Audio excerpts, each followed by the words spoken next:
नमस्कार मित्रांनो, आजच्या फायरवॉलवरील माझ्या लेक्चरमध्ये आपले स्वागत आहे. फायरवॉल हा नेटवर्क सिक्युरिटीमध्ये सर्वात महत्त्वाच्या विषयांपैकी एक आहे. आज आपण फायरवॉल म्हणजे काय, ते कसे काम करते, त्याचे वेगवेगळे प्रकार, रूल्स कसे लिहितात, नेटवर्क आर्किटेक्चर कसे तयार केले जाते आणि आत्ताच्या मॉडर्न ट्रेंड्स काय आहेत, हे सर्व सविस्तरपणे शिकणार आहोत. तुम्हाला हे शिकायच्या अगोदर OSI model, protocol, data communication हे माहीत असणे आवश्यक आहे. जर तुम्हाला हे माहीत नाही तर माझ्या पिनाकल आकर्षित हुआ या यूट्यूब चॅनलला त्याच्या अगोदर सगळे व्हिडिओ तुम्हाला भेटतील, ते एकदा बघून घ्या. म्हणजे फायरवॉल हा हे जे लेक्चर आहे, हे जे व्हिडिओ आहे, हा समजायला तुम्हाला खूप मदत होईल. OSI मॉडेल, नेटवर्किंग आणि डेटा कम्युनिकेशन याच्या कन्सेप्ट किंवा याच्या पायावरच आपण पुढे जाणार आहोत. जेव्हा तुम्ही इंटरनेट वापरता, कॉलेजच्या वायफायला कनेक्ट करता, तेव्हा एक फायरवॉल तिथे गार्ड म्हणून उभा असतो. कोणाला आत येऊ द्यायचं आणि कोणाला ब्लॉक करायचं हे ते ठरवतं. या व्हिडिओच्या शेवटी तुम्हाला ACL रूल्स वाचता येतील, स्टेटफुल इन्स्पेक्शन समजेल, DMZ डिझाईन करता येईल आणि सगळ्यात महत्त्वाचं, एक्झाम मध्ये कॉन्फिडेंटली उत्तर देता येतील. चला सुरुवात करूया. आपण शिकायला सुरुवात करण्यापूर्वी या व्हिडिओमध्ये कुठले टॉपिक कव्हर करणार आहोत याचा एक क्विक रोडमॅप बघू. तर पहिल्यांदा आपण बघणार आहोत फायरवॉल म्हणजे काय. दुसरं, 1988 पासून आजपर्यंतची फायरवॉलची हिस्ट्री आणि त्याचा प्रवास हा आपण बघणार आहोत. तिसरा आणि चौथा, फायरवॉल कसे काम करते, स्टेटलेस आणि स्टेटफुल इन्स्पेक्शन आणि मग वेगवेगळे टाइप्स. त्यानंतर ACL आणि त्याची रूल्स आहेत, DMZ architecture, firewall attacks and what is a limitation, आणि शेवटी NGFW cloud firewall AI based detection. तर फायरवॉल म्हणजे नक्की काय. पहिलं आपण सुरू करूया डेफिनेशन. तर डेफिनेशन अगदी साधी आहे. फायरवॉल म्हणजे एक सिक्युरिटी डिव्हाइस आहे, हार्डवेअर आणि सॉफ्टवेअर, किंवा जी प्री डिफाईन्ड सिक्युरिटी रूल्स आहेत ऑर्गनायझेशनची किंवा नेटवर्कची, त्यावर आधारित येणाऱ्या जाणाऱ्या नेटवर्क ट्रॅफिक वर मॉनिटर आणि कंट्रोल करते. हे ट्रस्टेड इंटरनल नेटवर्क म्हणजे तुमच्या कंपनीचं LAN आणि अनट्रस्टेड एक्सटर्नल नेटवर्क्स म्हणजे इंटरनेट यांच्यात एक बॅरियर तयार करतात. पण हे समजून सांगायचं असेल तर उदाहरण म्हणजे तुमच्या कॉलेजच्या एंट्रन्सवर एक सिक्युरिटी गार्ड असतो. तर तो सिक्युरिटी गार्ड काय करतो की येणाऱ्या जाणाऱ्या लोकांचं ID कार्ड चेक करतो आणि ऑथराईज म्हणजे जे त्या कॉलेजचे विद्यार्थी आहेत त्यांनाच तो आत सोडतो. अनोळखी व्यक्तींना त्या व्यक्तीला तो बाहेर अडवतो. त्याच प्रकारे फायरवॉल प्रत्येक नेटवर्क मधून येणाऱ्या पॅकेट चेक करतो आणि ठरवतो की हे पॅकेट माझ्या सिक्युरिटी रूल्स नुसार आहेत का. असेल तर तो येऊ देतो आणि नाही तर ब्लॉक करतो. तर फायरवॉल या 3 गोष्टी करतो. पहिलं, ट्रॅफिक कंट्रोल. त्याच्यामध्ये तो IP पोर्ट आणि प्रोटोकॉल नुसार अलाउ किंवा ब्लॉक करतो. दुसरं आहे पॉलिसी एन्फोर्समेंट. ऑर्गनायझेशनची सिक्युरिटी पॉलिसी असू शकते, म्हणजे तुमच्या कॉलेजमध्ये तुमचं YouTube किंवा इन्स्टा ब्लॉक असू शकतं. तर ती सिक्युरिटी पॉलिसी बाउंड्री आहे, तो इम्प्लिमेंट करतो. ते वेबसाईट कधी ओपन होत नाही, एनिमी ओपन होत नाही. त्यानंतर आहे ऑडिट अँड लॉगिंग, म्हणजे जे कंप्लायन्स आणि फॉरेन्सिक यासाठी सर्व रेकॉर्ड्स ठेवावे लागतात. म्हणजे उदाहरणार्थ जर सायबर अटॅक झाला तर फायरवॉल लॉग सांगतात की कोणत्या IP ने कनेक्ट करायचा प्रयत्न केला, कोणत्या पोर्टवर, केव्हा, हे आपल्याला ऑडिट अँड लॉगिंग मध्ये कळतं. तर हे खूप महत्त्वाचं लक्षात ठेवा. फायरवॉल हे RFC 2997 मध्ये 2979 मध्ये डिफाईन केले आहे आणि डिटेल गाईडलाईन्स ज्या फायरवॉलच्या आहेत त्या तुम्हाला NIST स्पेशल पब्लिकेशन 841 मध्ये जर का तुम्हाला वाचायचे असतील तर हे दोन डॉक्युमेंट्स तुम्ही वाचू शकता. चला आता थोडे मागे जाऊया. साल 1988 मॉरिस वॉर्म पहिला इंटरनेट वॉर्म्स पैकी एक. हजारो कॉम्प्युटर्सना त्यांनी इन्फेक्ट केलं आणि मोठं नुकसान केलं.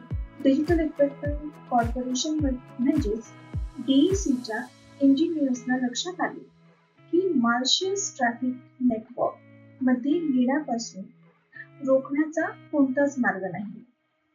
म्हणून त्यांनी पहिले पॅकेट फिल्टर फायरवॉल तयार केले. हे खूपच सिंपल होतं. फक्त IP ॲड्रेस, पोर्ट नंबर आणि प्रोटोकॉल चेक करा. प्रत्येक पॅकेट इंडिपेंडेंटली चेक केलं जायचं. याला आपण स्टेटलेस इन्स्पेक्शन म्हणतो. 1990 मध्ये AT&T बेल लॅब्सने सर्किट लेवल गेटवेज आणि आता फक्त इंडिव्हिज्युअल पॅकेट्स नाही तर TCP 3-way handshake, synchronization acknowledgement आणि एक्नॉलेजमेंट ACK हे व्हॅलिडेट केले जायचे. हे OSI मॉडेलच्या लेअर 5 सेशन लेअरवर काम करतात. 1992 मध्ये ऍप्लिकेशन प्रॉक्सी फायरवॉल आहे. पहिल्यांदा फायरवॉल पॅकेटच्या ऍक्च्युअल कंटेंट म्हणजेच पेलोड इन्स्पेक्ट करू शकला. HTTP रिक्वेस्ट आली तर प्रॉक्सी फायरवॉल ही पूर्णपणे आपल्याला व्हॅलिडेट करायचं आणि मग फॉरवर्ड करायचं. खूप सिक्युअर पण स्लो. त्यानंतर 1994 चेक पॉइंट सॉफ्टवेअरने फायरवॉल 1 रिलीज केला ज्याने स्टेटफुल इन्स्पेक्शन इंट्रोड्यूस केलं. आता फायरवॉल एक स्टेट टेबल ठेवायचा. सर्व ऍक्टिव्ह कनेक्शनचं रेकॉर्ड हे एक मोठं लीप होतं कारण आता फायरवॉल आधी काय झालं ते ठरवून स्मार्टर डिसिजन्स घेऊ शकतो. त्यानंतर 2000 नंतर आपण नेक्स्ट जनरेशन फायरवॉलच्या युगात आलो. Deep packet inspection, application awareness, user identity, IPS integration आणि आता क्लाउड नेटिव्ह फायरवॉल्स. त्याच्यामध्ये AI ड्रिव्हन डिटेक्शन हे सर्व नंतर डिटेलमध्ये बघणार आहोत आपण. पण लक्षात ठेवा ही आहे फायरवॉलची हिस्ट्री.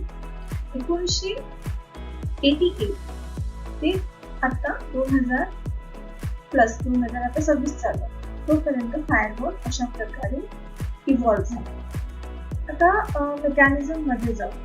एखादा पॅकेट सोर्स होस्ट करून म्हणजे दुसऱ्या लॅपटॉप करून इंटरनेटवरील डेस्टिनेशन कडे म्हणजे google.com कडे जातो तेव्हा तो पहिल्यांदा फायरवॉलला भेटतो.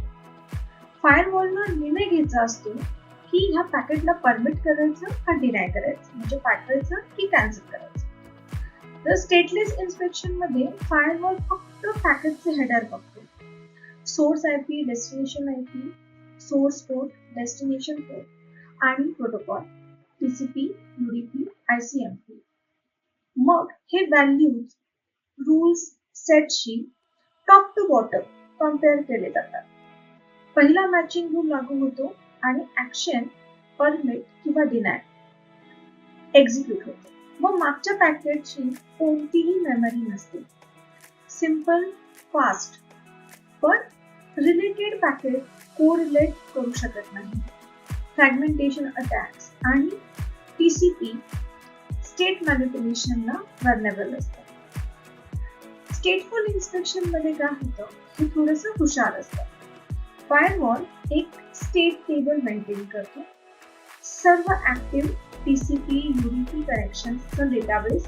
नवीन पॅकेट आले की फायरवॉल आधी चेक करतो. हा पॅकेट माझ्या स्टेबल टेबल मधील एखाद्या एक्झिस्टिंग कनेक्शनशी मॅच होतोय का. जर हो, एस्टॅब्लिश किंवा रिलेटेड तर तो लगेच फॉरवर्ड होतो. सर्व रूल्स चेक न करता. जर नवीन कनेक्शन असेल तर रूल सेट इव्हॅल्युएट होतो. जर परमिट झालं, सगळं जर चेकिंग करेक्ट आहे, परमिशन झालं, तर कनेक्शन स्टेट टेबल मध्ये ही नवीन एंट्री ऍड होते. FIN पॅकेट्स एंट्रीज रिमूव्ह करतात. जर पॅकेट कोणत्याही व्हॅलिड स्टेटशी मॅच होत नसेल तर इनव्हॅलिड, तर तो सायलेंटली पॅकेट ड्रॉप होतो. आता सगळ्यात महत्त्वाचा फरक समजून घ्या. हे समजण्यासाठी स्टेट मशीन मध्ये काय होतं, न्यू स्टेट एस्टॅब्लिश होतो, त्याच्यानंतर एस्टॅब्लिश होतो, क्लोज होतं, वेट होतं आणि FIN म्हणजे फॉरवर्ड होतं. तर आपल्याला पॅकेट आल्यावरती आपण त्या टेबलमध्ये चेक करतो की ऑलरेडी कनेक्शन किंवा ते रूल्स फॉलो करता येतं. जर करत असेल तर तो त्या ह्याला आपण वेट म्हणतो. वेट सगळं चेकिंग होईपर्यंत तो वेट करतो. जर का चेकिंग ओके झालं तर तो फॉरवर्ड करतो, नाही तर तिथेच तो सायलेंटली ते पॅकेट ड्रॉप करून टाकतो. फायरवॉलचे 5 मुख्य टाइप्स आहेत. प्रत्येक वेगवेगळ्या OSI लेयर्सवर काम करतात. चला प्रॅक्टिकल एक्झाम्पल सह बघूया. पॅकेट फिल्टर फायरवॉल सर्वात सिंपल आणि फास्ट आहे. लेयर 3 आणि लेयर 4 वर काम करतो. सिस्को, जुनिपर या राउटर्सवर ACL म्हणून आणि लिनक्स IP टेबल्स मध्ये वापरला जातो.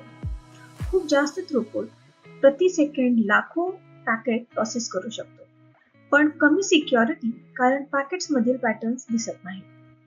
त्यानंतर सर्किट लेवल गेटवे लेयर 5 वर काम करतो. TCP हँडशेक व्हॅलिडेट करतो. सॉक्स प्रॉक्सी प्रोटोकॉल्स हे सर्वात प्रसिद्ध उदाहरण आहे. कंटेंट इन्स्पेक्ट करत नाही, त्यामुळे ऍप्लिकेशन प्रॉक्सीज पेक्षा फास्ट आहे, पण ऍप्लिकेशन लेयर अटॅक्स पासून कमी सिक्युअर करतो.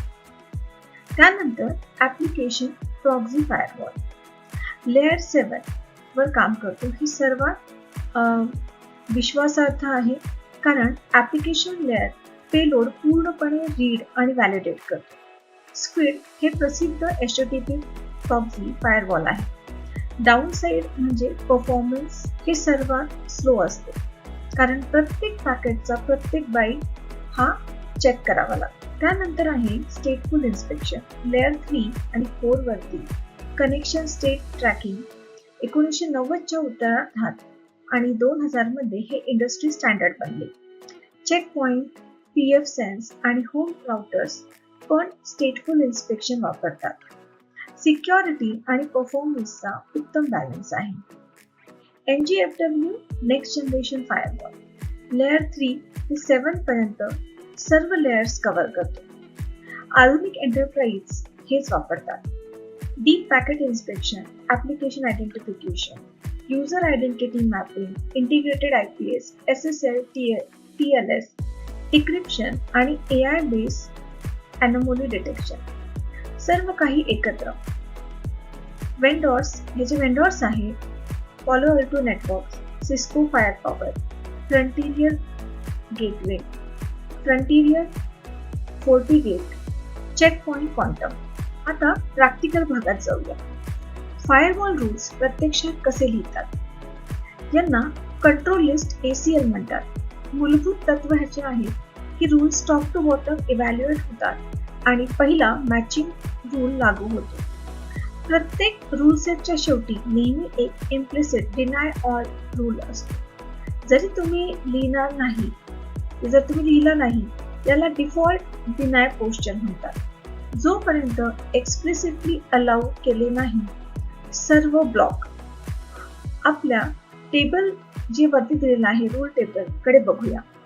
रूल 10 192.168.1.024 सबनेट मधील कोणत्याही सोर्सला TCP वर पोर्ट्स 80 आणि 443 वर कुठेही जाण्याची परवानगी वेब ब्राउझिंगसाठी दिलेली आहे. त्यानंतर रूल 20 त्याच सबनेटला गुगलच्या DNS सर्व्हर 8.8.8.8 वर पोर्ट 53 वर जाता येते. DNS लुकअप साठी रूल 30 फक्त एक स्पेसिफिक IP 10.0.0.5 सर्व्हर 192.168.150 ला पोर्ट 22 वर SSH करू शकतो. Restricted admin access. Rule 40 telnet traffic port 23 सर्वांसाठी डिनाय.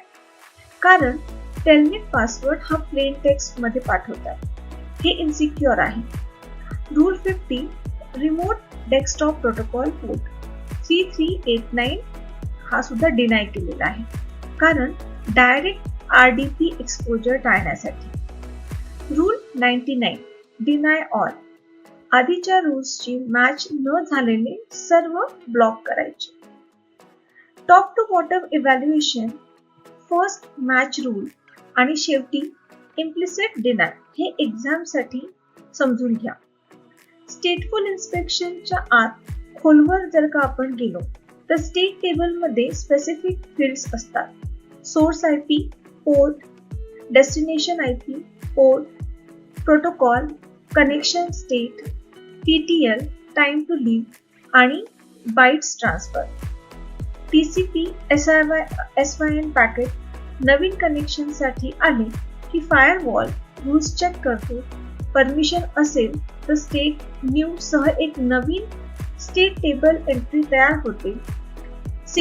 SYN एक्नॉलेजमेंट परत आले की एंट्री ट्रान्सफर्ड होते. TCP सिंक्रोनाइज पॅकेट नवीन कनेक्शनसाठी आले की फायरवॉल रूल्स चेक करतो. परमिशन असेल तर स्टेट न्यू सह एक स्टेट टेबल एंट्री तयार होते आणि ते ट्रान्सफर्ड होतं. हे झाल्यानंतर हा सेशन एस्टॅब्लिश होतो आणि त्याच्या पुढच्या सर्व पॅकेटला रूल सेट रीचेक न करता फास्ट फॉरवर्ड केले जाते. यामुळे स्टेटफुल फायरवॉल डीप ट्रॅकिंग असूनही फास्ट असतात. TCP स्टेट मशीन खूप महत्वाची आहे. न्यू म्हणजे SYN दिसेल, एस्टॅब्लिश म्हणजे पूर्ण हँडशेक, कंप्लीट, close_wait म्हणजे FIN आले, कनेक्शन बंद होत आहे, इनव्हॅलिड म्हणजे हा पॅकेट कोणत्याही नोन सेशनशी मॅच होत नाही आणि सायलेंटली ड्रॉप केला जाईल. TTL फील्ड पण महत्वाचे आहे. जर कनेक्शन खूप वेळ आयडल राहिलं तर स्टेट एंट्री एक्सपायर होते, मेमरी फ्री होते. यामुळे अटॅकर्स स्टेट टेबल वर अटॅक म्हणजे TCP SYN फ्लड करून millions of half open connection open ठेवू शकत नाही. तर ही सगळ्यात महत्वाची माहिती तुम्ही लक्षात ठेवा. आता एंटरप्राइज नेटवर्क मध्ये फायरवॉल्स कुठे ठेवतात हे बघूया. 3 मुख्य आर्किटेक्चर्स आहेत.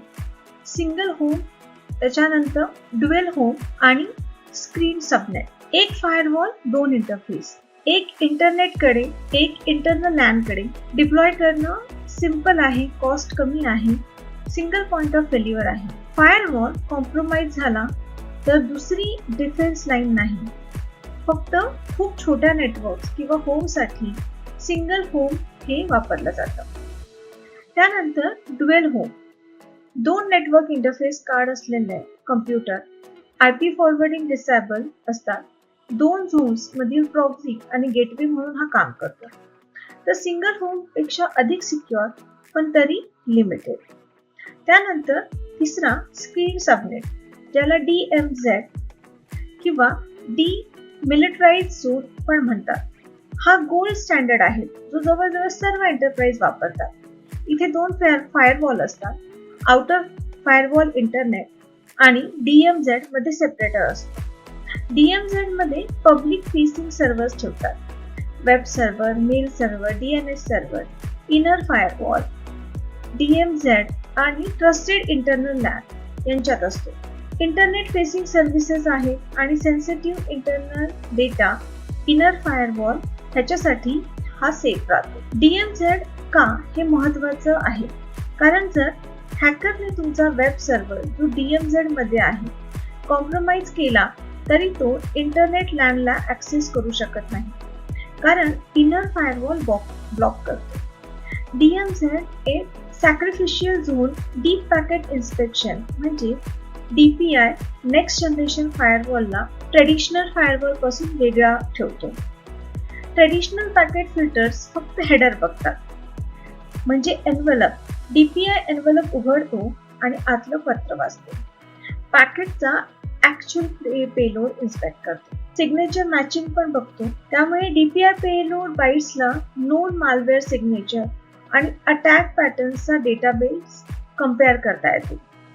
अँटीव्हायरस सारखंच हे सिग्नेचर दररोज थ्रेट इंटेलिजन्स फीड करून अपडेट होतात. त्यानंतर ऍप्लिकेशन आयडेंटिफिकेशन. पूर्वी पोर्ट 443 म्हणजे HTTPS, पण आज नेटफ्लिक्स, YouTube, झूम, व्हॉट्सअप आणि रॅन्समवेअर सर्व पोर्ट 443 वापरतात. ट्रेडिशनल फायरवॉल्स त्यांच्यात फरक करू शकत नाही. DPI करू शकतो. DPI पोर्ट काहीही असो, ऍक्च्युअल ऍप्लिकेशन आयडेंटिफाय करतो. यामुळे क्लिअर ऍप्लिकेशन पॉलिसी शक्य होतात. एम्प्लॉईसाठी नेटफ्लिक्स ब्लॉक करा, पण झूम अलाउ करा. युजर आयडेंटिटी IP ऍड्रेस वर आधारित रूल्स लिहिण्याऐवजी जे बदलत राहतात, NGFWS ऍक्टिव्ह डायरेक्टरी किंवा LDPA इंटिग्रेशनद्वारे ट्रॅफिक ऍक्च्युअल युजर्सशी मॅप करतात. मार्केटिंग टीम सोशल मीडिया वापरू शकत नाही, हे कोणते कम्प्युटर किंवा IP वापरत असले तरी. त्यानंतर आहे SSL आणि TLS इन्स्पेक्शन. आता 95% इंटरनेट ट्रॅफिक एन्क्रिप्टेड HTTPS आहे. अटॅकर्स मालवेअर HTTPS आत लपवतात. DPI फायरवॉल ट्रॅफिक डिक्रिप्ट करतात, ट्रस्टेड मॅन इन मिडल म्हणून. कंटेंट इन्स्पेक्शन करतात आणि री-इन्क्रिप्ट करतात. यासाठी फायरवॉलचे CA सर्टिफिकेट सर्व एंड पॉइंट्सवर डिप्लॉय करावे लागते. आता जी नवीन टेक्नॉलॉजी आहे AI/ML अनोमली डिटेक्शन. यासाठी मॉडर्न NGFW अब्जावधी नेटवर्क फ्लोजवर ट्रेन केले जातात. नॉर्मल बिहेवियरचा बेसलाईन एस्टॅब्लिश करतात आणि काहीतरी अनयुज्युअल घडेल, अगदी अननोन मालवेअर पण, तर AI फ्लॅग करतो. 0 डे थ्रेट्स सिग्नेचर उपलब्ध होण्यापूर्वीच यामुळे डिटेक्ट होतात. लक्षात घ्या, फायरवॉल हे काही अजय नाही आहे. अटॅकर्स ते कसे बायपास करण्याचा प्रयत्न करतात आणि फायरवॉल्स मूलभूतपणे काय करू शकत नाही हे बघूया. Evacuation techniques. IP fragmentation. Malicious पॅकेट्सला टायनी फ्रॅगमेंट्स मध्ये स्प्लिट करा. प्रत्येक फ्रॅगमेंट स्वतःहून इनोसंट दिसतो, त्यामुळे फायरवॉल सिग्नेचर मिस करतो. डेस्टिनेशनवर रिअसेंबल झाल्यावर त्याचा अटॅक कंप्लीट होतो. Protocol tunnelling, malicious data, DNS queries किंवा ICMP पिंग पॅकेट्स यात एन्कॅप्सुलेट करतात. DNS आणि ICMP सहसा अलाउड असतं, जसं आपण बघितलं, कारण की ते बेसिक प्रोटोकॉल आहे. त्यामुळे अटॅक डिटेक्ट न होता पास होतो. HTTPS encryption. जर फायरवॉल SSL इन्स्पेक्शन करत नसेल तर HTTPS मध्ये लपवलेला मालवेअर सरळ आत जातो. Millions of half open TCP connections असतात, त्यामुळे पॅकेट्स विदाउट एक्नॉलेजमेंट न देता फायरवॉलला फ्लड करतो. स्टेट टेबल भरतो आणि फायरवॉल क्रॅश होतो. या विरुद्ध denial of service attack. IP spoofing. ACL मधून अलाउड ऍड्रेस बनवण्यासाठी सोर्स IP फ्रोज करतात. कोवर्ट चॅनल्स इनिशियल कॉम्प्रोमाइज करतात, नंतर कमांड आणि कंट्रोलसाठी DNS TXT record, ICMP data किंवा HTTP हेडर्स वापरतात.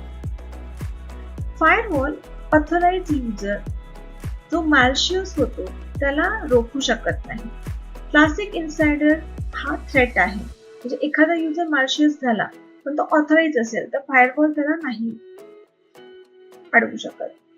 जे अलाउड ऍप्लिकेशन आहे त्याच्या व्हलनरॅबिलिटीज पासून तो संरक्षण करू शकत नाही. जसे port 80 were allowed web application मध्ये SQL इंजेक्शन ट्रस्टेड झोन मध्ये युजर्स एकमेकांवर अटॅक करण्यापासून रोखता येत नाही. यासाठी इंटरनल सेगमेंटेशन फायरवॉल ISFWS येतात आणि मिसकन्फिगरेशन, चुकीचे परमिट, एनी रूल संपूर्ण फायरवॉल निरुपयोगी बनते. तर लक्षात ठेवा, फायरवॉल हा सिल्वर बुलेट नाही, हे डिफेन्स इन डेप्थ स्ट्रॅटेजी मधील एक लेअर आहे. Defence in depth strategy. गेल्या दशकात फायरवॉल इंडस्ट्री खूप बदलली आहे. तुमच्या करिअरमध्ये येणाऱ्या 4 मोठे ट्रेंड सांगतो की जे तुम्हाला तुमच्या करिअरमध्ये तुम्हाला फायरवॉल बद्दल लागणार आहे, जे की आता इंडस्ट्रीमध्ये येणार आहे. तर पहिला आहे क्लाउड नेटिव्ह फायरवॉल, त्याच्यानंतर zero trust network access, AI power detection आणि SASE secure access service edge. तर क्लाउड नेटिव्ह फायरवॉल म्हणजे काय? जेव्हा तुमचे इन्फ्रास्ट्रक्चर AWS, Azure किंवा GCP मध्ये आहे, तेव्हा क्लाउड नेटिव्ह फायरवॉल सर्व्हिस वापरतात. AWS network firewall, Azure firewall premium हे मॅनेज सर्व्हिसेस आहेत. हार्डवेअर मेंटेन करायला नको, auto scaling, pay per use, cloud सर्व्हिसेसशी नेटिव्हली इंटिग्रेट होतात आणि रूल्स ऑटोमॅटिकली अपडेट होतात. Zero trust network access ZTN म्हणजे जुनं मॉडेल आहे. नेटवर्कच्या आत असलेल्या सर्वांवर ट्रस्ट, बाहेरच्यांना ब्लॉक. हा मॉडेल आता डेड आहे, कारण एम्प्लॉईज घरून काम करतात, पर्सनल डिव्हाइसेस वापरतात, कॉफी शॉप्स मधून कनेक्ट करतात. कुणावर ट्रस्ट नाही. सर्वांना नेहमी व्हेरीफाय करावं लागतं. नेहमी कॉर्पोरेट नेटवर्कच्या आतूनही प्रत्येक ऍक्सेस रिक्वेस्ट ऑथेंटिकेट, ऑथराइज आणि कंटिन्युअसली व्हॅलिडेट करायला हवे. मायक्रो सेगमेंटेशनमुळे एक सेगमेंट ब्रीच झाला तरी लॅटरल मूव्हमेंट प्रिव्हेंट होते. त्यानंतर आहे AI पॉवर डिटेक्शन. पालो अल्टो कॉर्टेक्स, XDR आणि सिस्को सिक्युअर X सारखे टूल्स फायरवॉल्स, एंडपॉइंट्स, क्लाउड आणि ईमेल कडून सायमल्टेनियसली टेलिमेट्री कलेक्ट करतात. AI या सोर्सेसमध्ये इव्हेंट्स कोरिलेट करतो. एखाद्या सोर्समध्ये इनव्हिजिबल असलेला अटॅक किंवा कॉन्सेप्ट बघितल्यावर तो जर का होत असेल, त्याला एक्सटेंडेड डिटेक्शन रिस्पॉन्स XDR म्हणतात. त्याच्यानंतर आहे SASE secure access service edge. ग्रांटनरने 2019 मध्ये कॉइन ही framework SD-WAN firewall as a service, cloud access security broker आणि ZTNA एकाच क्लाउड डिलिव्हरी सर्व्हिस मध्ये कॉन्व्हर्ज करते. Leading SASE vendors Zscaler, Cloudflare, Netskope पुढच्या 5 ते 10 वर्षात इंडस्ट्रीकडे जाणार आहे. आता हा व्हिडिओ संपायच्या अगोदर एक्झाम मध्ये कुठले प्रश्न येतात आणि त्याचे आयडियल आन्सर काय आहे ह्याचा आपण आता स्ट्रक्चर बघणार आहोत. तर पहिला आहे स्टेटफुल वर्सेस स्टेटलेस हा प्रश्न आहे. तर स्टेटलेस म्हणजे काय? पॅकेट्स इंडिपेंडेंटली इव्हॅल्युएट होतात, फक्त हेडर, फास्ट पण सेशन अवेअरनेस नाहीये.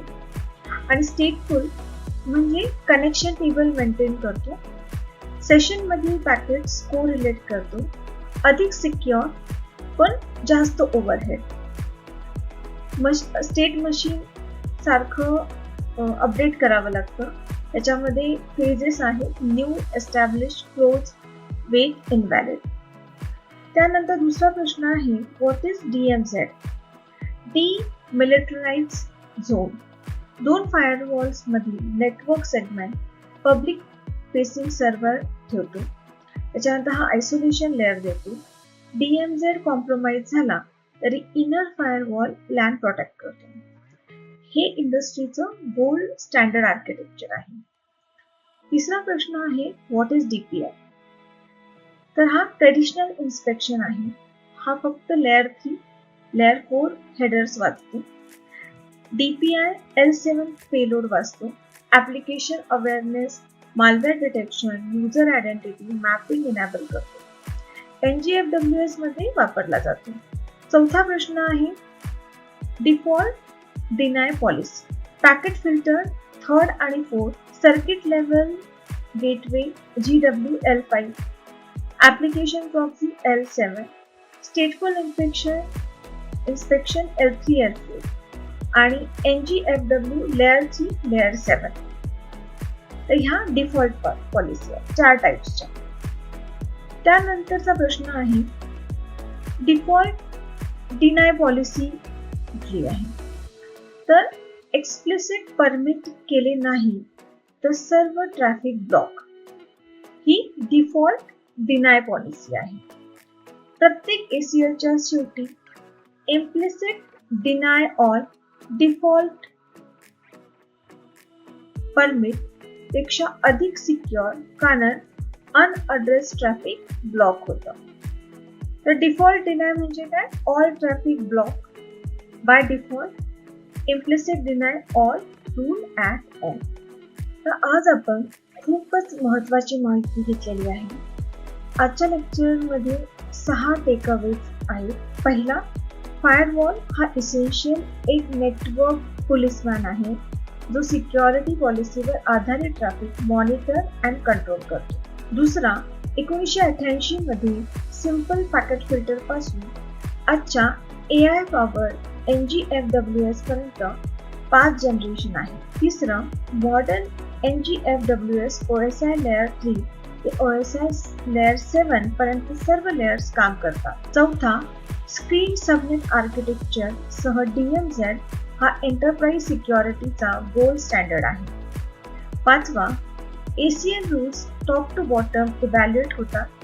फर्स्ट मॅच विन्स आणि शेवटी इम्प्लिसिट डिनाय असतो. 6वा, NGFWS मधील DPI आणि AI application aware, user aware आणि बिहेवियर बेस्ड फायरवॉलिंग एनेबल करतात. आणि सर्वात महत्त्वाचा लेसन, फायरवॉल हा एक critical first line of defence आहे, पण तो IDS, IPS, WAF, EDR, end point protection, MFA आणि सिक्युरिटी अवेअरनेस ट्रेनिंग सोबत कंबाईन करणे आवश्यक आहे पूर्ण डिफेन्स इन डेप्थ पोस्चर तयार करण्यासाठी. मला आशा आहे की या लेक्चरमध्ये तुम्हाला फायरवॉलचा सखोल, प्रॅक्टिकल आणि एक्झाम रेडी ज्ञान मिळालं असेल. ACL रूल्स लिहिण्याचा सराव करा, स्टेट मशीन डायग्रामचा अभ्यास करा आणि काही प्रश्न असतील तर कमेंट्समध्ये विचारा आणि माझ्या पेनाकर या YouTube चॅनलला सबस्क्राईब करायला विसरू नका. भेटूया पुढच्या अशाच इन्फॉर्मेटिव्ह व्हिडिओमध्ये. धन्यवाद.